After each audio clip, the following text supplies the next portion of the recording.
HLC, le carrefour des icônes.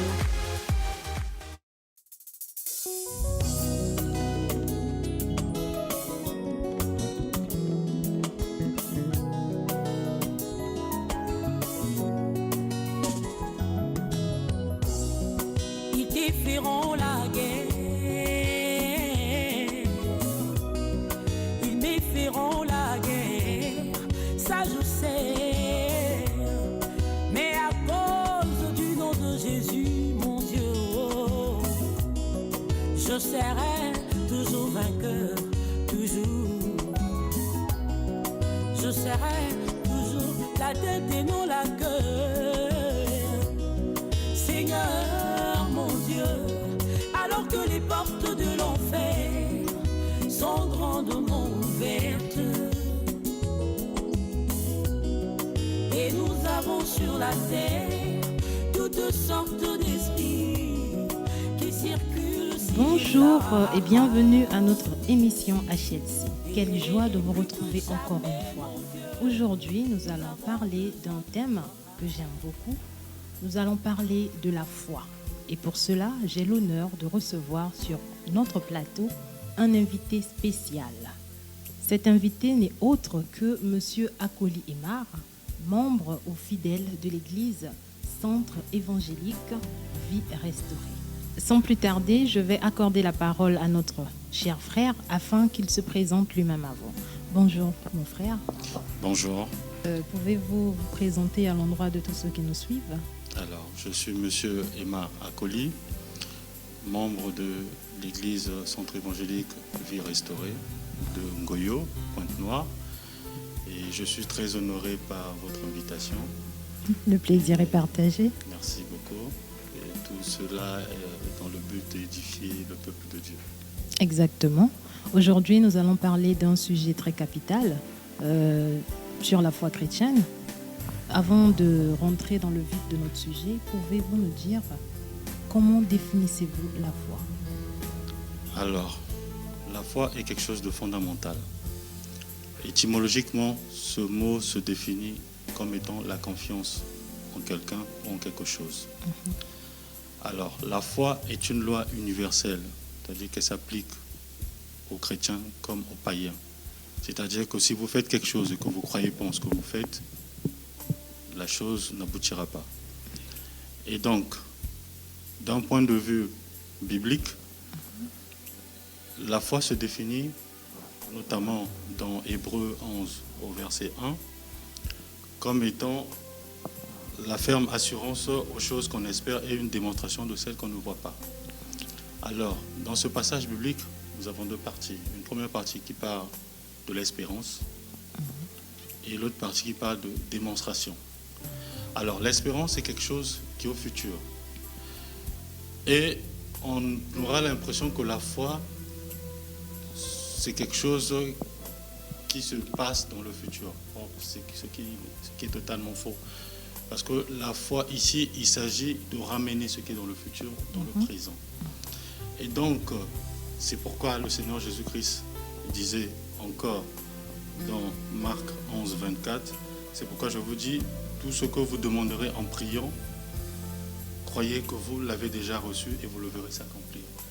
Donc, croire que vous avez déjà reçu, c'est vivre comme si la chose était présente, c'est manifester le sentiment d'avoir déjà la chose, de ressentir le bonheur d'avoir la chose, et c'est en cela que nous allons attirer la chose vers nous. Donc il faut dire que la foi, en gros, est l'interface entre la partie spirituelle de l'homme et la partie physique, parce que la foi permet d'aller entreprendre les promesses de Dieu et les matérialiser. Voilà en quelque sorte la définition de la foi. Merci pour cette définition claire et nette. Et selon vous, sur quoi se base la foi chrétienne ? Alors, la foi chrétienne se base sur la croyance en un Dieu puissant, agissant, existant et pourvoyeur. Et donc, ce Dieu est en son Fils, le Seigneur Jésus-Christ, puisque le verset central de la Bible, c'est Jean 3,16, où il est dit que Dieu a tant aimé le monde qu'il a envoyé son Fils unique afin que quiconque croit en lui ne périsse point, mais qu'il ait la vie éternelle.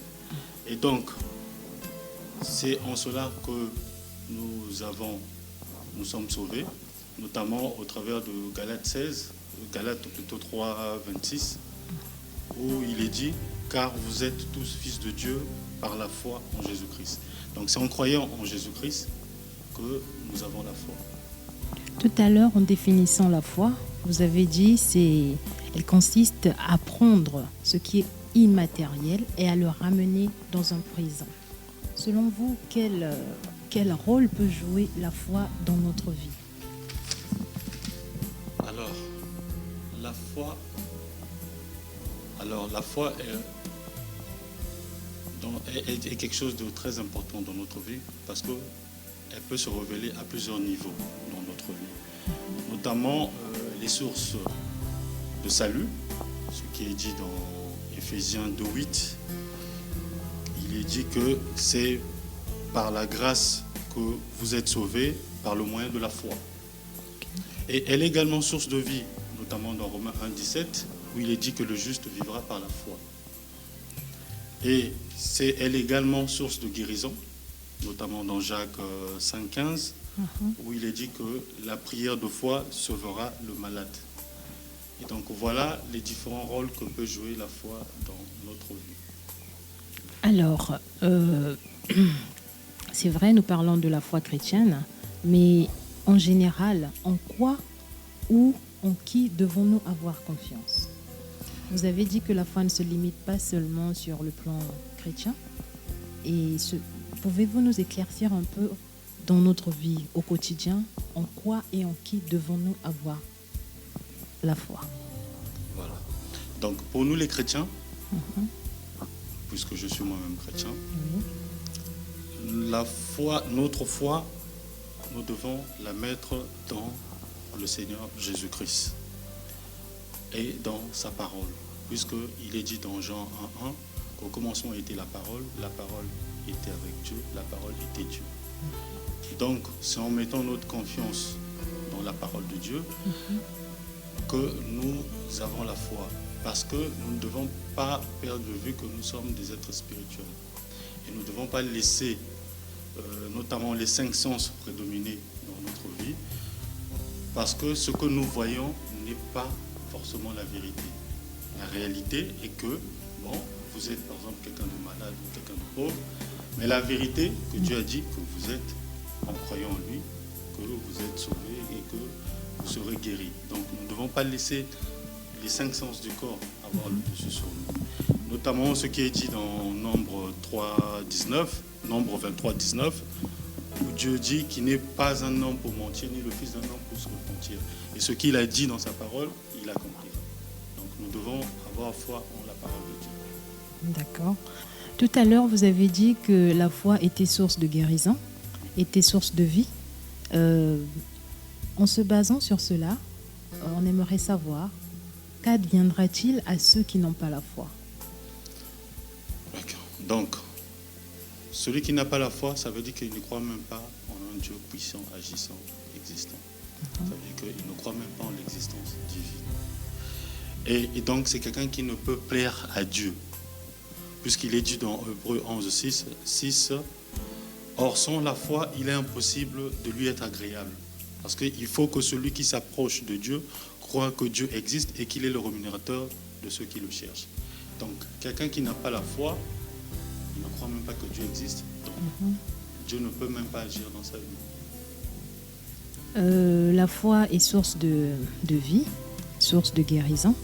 Et on aimerait savoir quels sont les ennemis de la foi.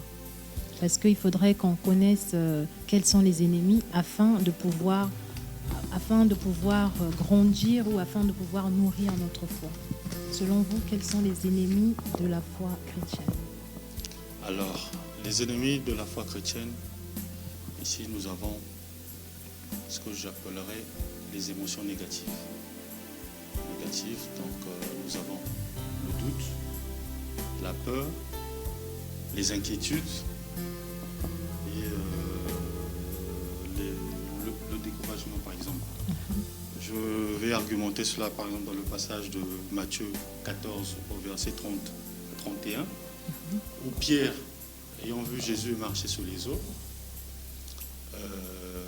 a voulu également faire de même. Et le Seigneur, en l'ayant ordonné de venir, Pierre marchait sur les eaux, et quand il a vu que les vents étaient forts, il a eu peur, et il a commencé à s'enfoncer. Il a commencé à s'enfoncer dans l'eau. Et le Seigneur Jésus-Christ, en le reprimandant au verset 31, il lui dit, homme de peu de foi, pourquoi as-tu douté? Par là, on comprend entend le doute. Voilà, le doute, la peur et autres, les inquiétudes, évidemment, sont les ennemis de la foi, parce que ce sont des émotions négatives.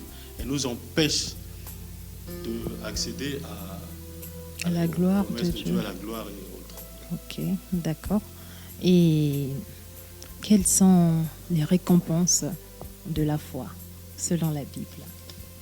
Alors, les récompenses de la foi, d'après la Bible, on dirait que nous devenons, la première récompense, c'est que nous devenons héritiers de Dieu, des promesses de Dieu.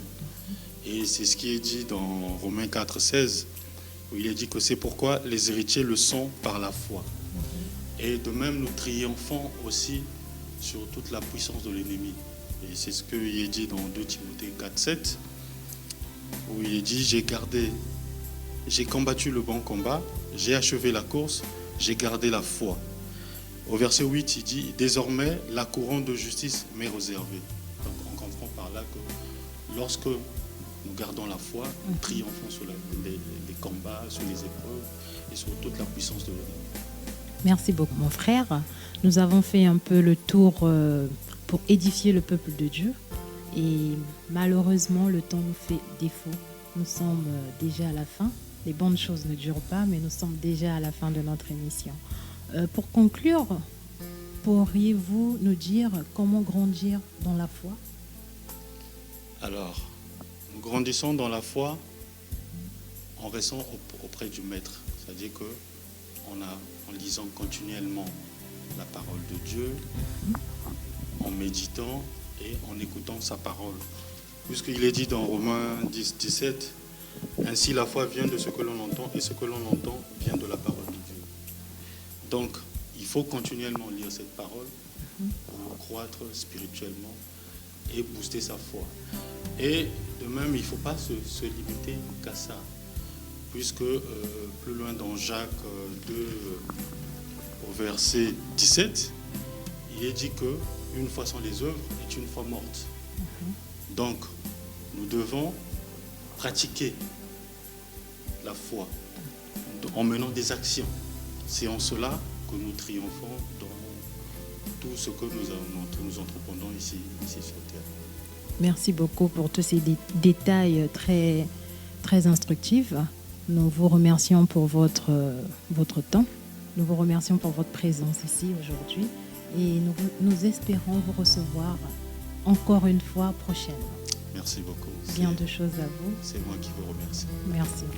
Alors, nous sommes déjà à la fin de notre émission. À tous ceux qui nous suivent, à tous les croyants qui nous suivent, je vous invite à cultiver votre foi en lisant les Saintes Écritures et en la mettant en œuvre.